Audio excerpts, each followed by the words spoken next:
जय हिंद। मैं राशि कपूर। INN टुडे में आप सभी का स्वागत है। बढ़ेंगे आज की टॉप 9 सुपरफास्ट खबरों के साथ।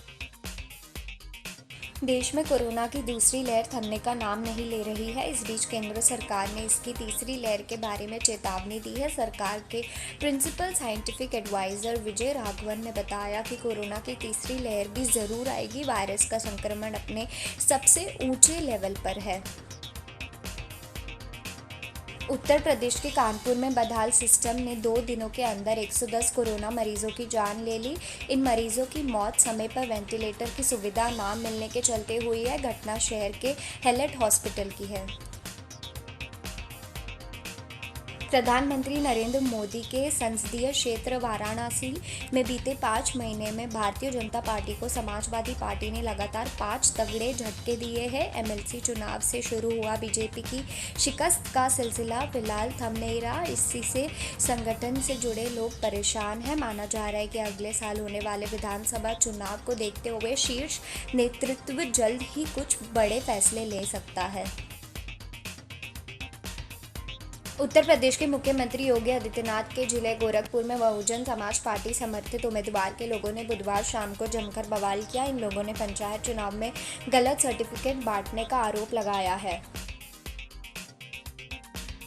IDBI बैंक का कंट्रोल जल्द ट्रांसफर कर दिया जाएगा। प्रधानमंत्री नरेंद्र मोदी की अध्यक्षता वाली इकोनॉमिक अफेयर्स की कैबिनेट कमेटी ने बैंक के रणनीतिक विनिवेश के लिए संवैधानिक मंजूरी दे दी है। इसके साथ ही बैंक के मैनेजमेंट कंट्रोल को भी ट्रांसफर किया जाएगा। दिल्ली में ऑक्सीजन की सप्लाई को देखकर केंद्रीय अफसरों के खिलाफ दिल्ली हाईकोर्ट के अवमानना नोटिस पर सुप्रीम कोर्ट ने बुधवार को रोक लगा दी। केंद्र ने हाईकोर्ट के नोटिस को सुप्रीम कोर्ट में चुनौती दी थी। सुप्रीम कोर्ट ने ये माना कि केंद्र के अफसरों को जेल भेजना या फिर उन्हें अवमानना के मामले में घसीटने से ऑक्सीजन नहीं मिलेगी, लेकिन अदालत ने केंद्र से पूछा कि इस समस्या का हल क्या है। पश्चिम बंगाल में लगातार तीसरी बार कमान संभालते ही मुख्यमंत्री ममता बनर्जी ने प्रधानमंत्री नरेंद्र मोदी को कोविड मैनेजमेंट को लेकर चिट्ठी लिखी है। बुधवार को लिखी चिट्ठी में उन्होंने राज्य में फ्री वैक्सीनेशन के लिए केंद्र सरकार से वैक्सीन उपलब्ध कराने की अपील की है। इसके अलावा उन्होंने PM से अनुरोध किया कि राज्य में पर्याप्त वैक्सीन के साथ साथ ऑक्सीजन सप्लाई, हॉस्पिटल बेड्स, आवश्यक दवाइयों की व्यवस्था भी की जाए।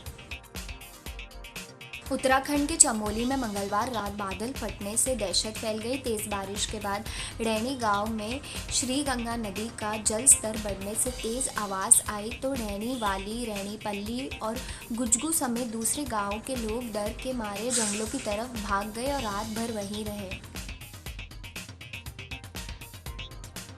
सुप्रीम कोर्ट ने महाराष्ट्र में मराठा समुदाय को सरकारी नौकरियां और शैक्षणिक संस्थानों में मिले आरक्षण को असंवैधानिक करार दिया है। यह आरक्षण आर्थिक और सामाजिक पिछड़ेपन के आधार पर दिया गया था। कोर्ट ने बुधवार को दिए फैसले में कहा कि 50% आरक्षण की सीमा तय करने वाले फैसले पर फिर से विचार की जरूरत नहीं है। मराठा आरक्षण 50% सीमा का उल्लंघन करता है।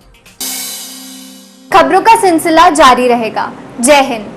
For more details, please subscribe to our channel and hit the bell icon for latest updates.